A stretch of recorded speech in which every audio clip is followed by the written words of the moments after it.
When did you first know that something wasn't... I'm trying not to laugh. When did you first know that something wasn't right? Very early on. Very early on. You had no connection with people. You were very withdrawn. And I think a mother's intuition just says that there's something that needs to be checked out here. And that was really quite early on.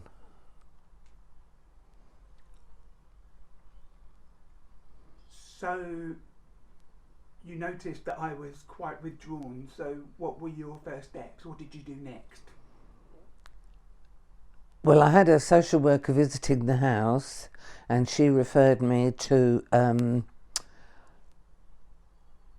Zeba. Was she a speech therapist? Yes, a speech therapist in Holloway. And I took you down there a few times, and eventually we got referred to the hearing clinic, and it went on from there basically. Test after test, and then they discovered that you definitely had a hearing loss, and we were referred to the hospital where they fitted you with hearing aids. Okay. So how long from the time you first noticed something wasn't quite right to when I got the hearing aids, can you remember how long that took? Probably because of all the visits I had to make to doctors and everywhere, waiting for an appointment for this and an appointment for that. I suppose it was about 10 months before we got our first appointment at the hospital. And as soon as they saw you, they knew what the problem was. You know, that you were definitely a candidate for hearing aids, that you desperately needed them. And so we went straight for it, you know, we didn't hang back or anything like that. We just wanted to, what was best for you, and just proceed. Okay, so I know you've told me this story many times, but can you tell the audience about the moment you were told that your son is either something or something? Do you remember the story you told me? Do you want to tell us a little bit about that? Well, I think that was one of the most upsetting times of my life, to be told that your son was either incredibly stupid or incredibly deaf. And that was heartbreaking for me to hear that.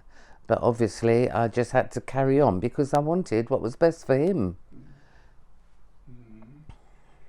Yeah. So, can you tell me how it made you feel the moment you were told that I was profoundly deaf? Like, what was going through your mind? Fears for the future, fears for my son. Was he going to be a normal child, be able to go to normal school? All the things that you really do, you know, you think of, what is the outcome of this going to be? But thankfully I took a positive approach and just spoke to various different people and took advice.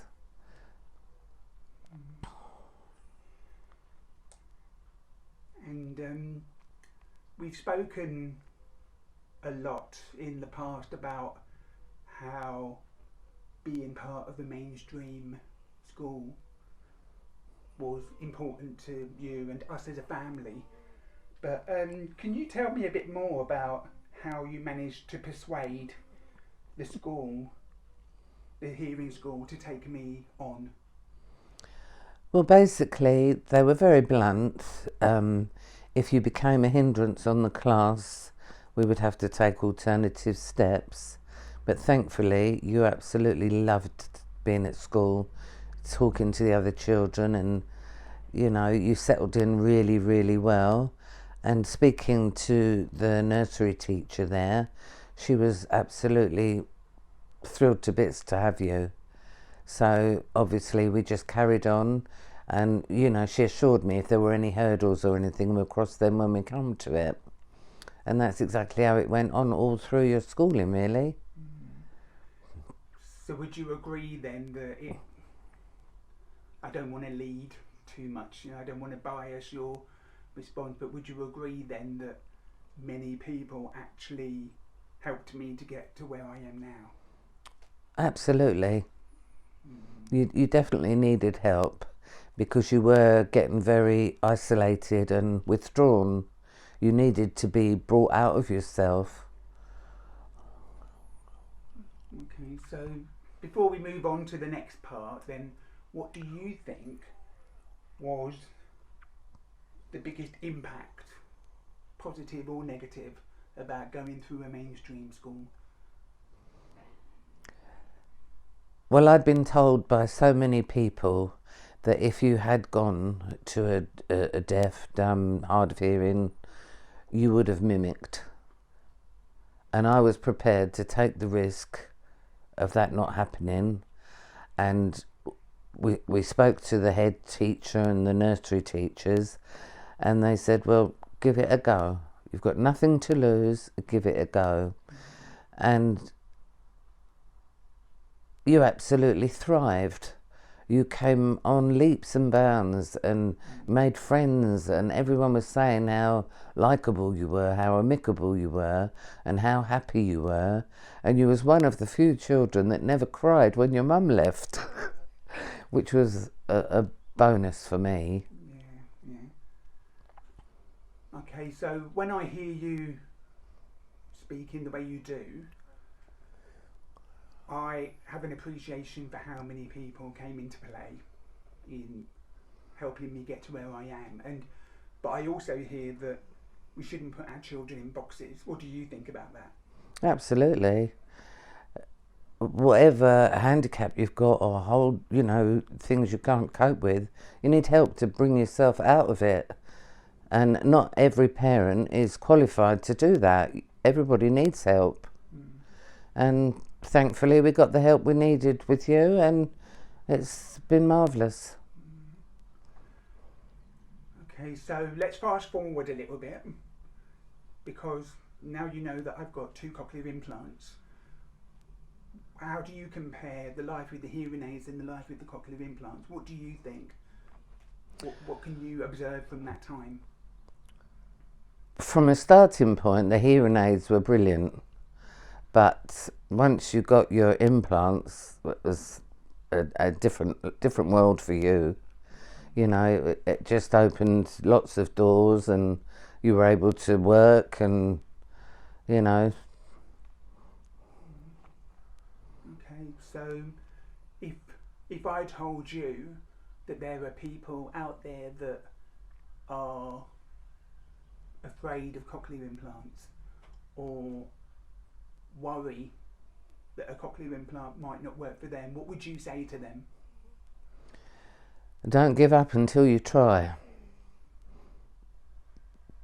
You've got to try these things. Nothing is guaranteed, but you have to try, don't you? Every avenue that's offered to you, you've got to try. If you've got a son that can't hear or see or whatever, you've got to try it. Okay. Yeah, it's I'm just gonna put my mask on, because I just want to give you a quick cuddle. Thank you. Oh, thank you. You're very welcome, my dear. Oh, lovely.